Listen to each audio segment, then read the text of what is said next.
शास्त्र कहते हैं मन बंधन का कारण है और यही मुक्ति का द्वार भी है। अगर मन संसार में फंस जाए तो ये इंसान को दुखी कर देता है और यही मन भगवान की भक्ति में लग जाए तो जीवन सफल हो जाता है। हमारे अंदर दो शक्ति चलती हैं, एक मन एक आत्मा, एक नेगेटिव एक पॉजिटिव।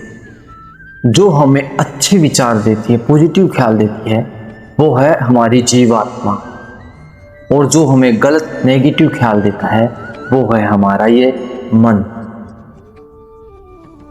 आपने भी सुना होगा कि हमारे अंदर दो मन है। दो मन नहीं है, मन एक है, दूसरी आत्मा है, और यही आत्मा हमें पॉजिटिव ख्याल देती है। जब भी हम कुछ बुरा करने जाते हैं तो हमें अंदर से आवाज़ आती है मत कर, उसी के साथ एक और आवाज़ आती है पूरी दुनिया करती है, तू कर लेगा तो क्या हो जाएगा। वो मन की आवाज़ है। लेकिन अगर आप बार बार वही कर्म करते रहते हैं तो आत्मा की आवाज़ दब जाती है और मन प्रबल है। मन काल का एजेंट है, इसलिए इस कलयुग में मन की शक्ति बहुत ज़्यादा है। मन को जीतने के लिए आपको बार बार उसको एक ही जगह पर लगाना पड़ेगा। एक बार विश्वामित्र जी श्री रामचंद्र जी से कहते हैं, हे राम,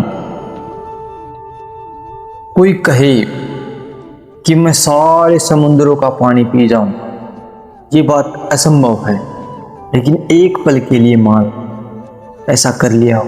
कोई कहे कि मैं पूरी पर्वतमाला को अपने हाथों पर उठा लूंगा, ये बात पूर्णतः असंभव है, लेकिन मैं मान। लेकिन कोई कहे अगर मैं मन को जीत लूँगा, मैं मन को जीत गया, ये मैं कभी नहीं मान, क्योंकि मन को जीतना असंभव तो नहीं है, लेकिन बहुत ही दुष्कर है, बहुत ज़्यादा ही कठिन है।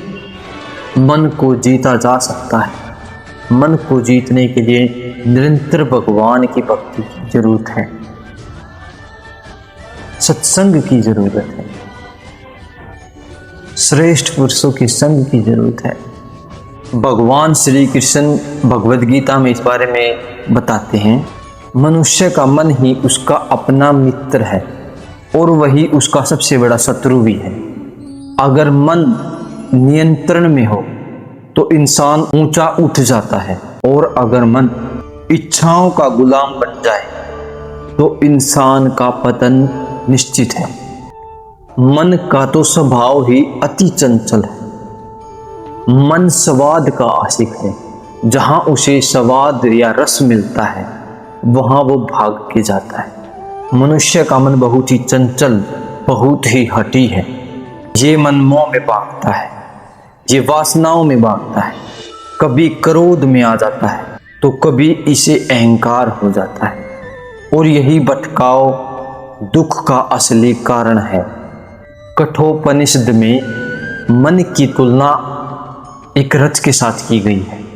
जैसे हमारा ये शरीर एक रथ है, इंद्रियां, जो हमारी ये इंद्रियां जैसे आँख कान ये सब ये घोड़े हैं, और बुद्धि हमारी सारथी है, और मन इसको लगाम करने वाला है।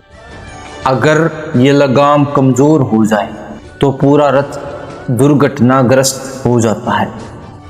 ठीक वैसे ही इंसान का मन नियंत्रण में ना रहे। शास्त्र कहते हैं मन को दबाने से नहीं, मन को सही दिशा देने से ही शांति मिल सकती। मन कभी नहीं रुकता, मन को रोका जा सकता है।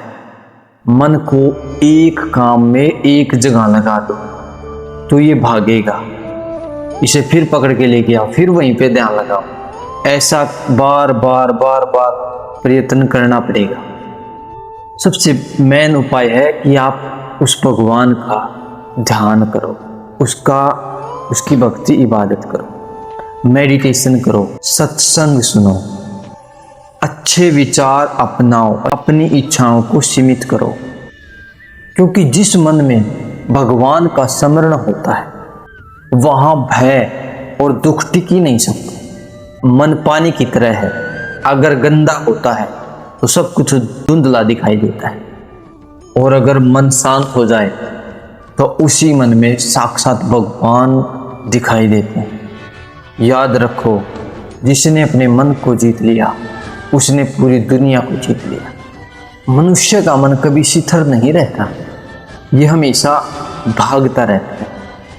चाहे आप नींद में भी क्यों ना हो, तब भी ये शिथिल नहीं रहता, ये भागता ही रहता है। ये कभी भविष्य की चिंता करता है, कभी बीते हुए समय को याद करता है और दुखी होता रहता है। अगर आपको कुछ आध्यात्मिक ज्ञान प्राप्त हुआ है तो इस वीडियो को ज़्यादा से ज़्यादा शेयर करें, लाइक करें, कमेंट करें। धन्यवाद।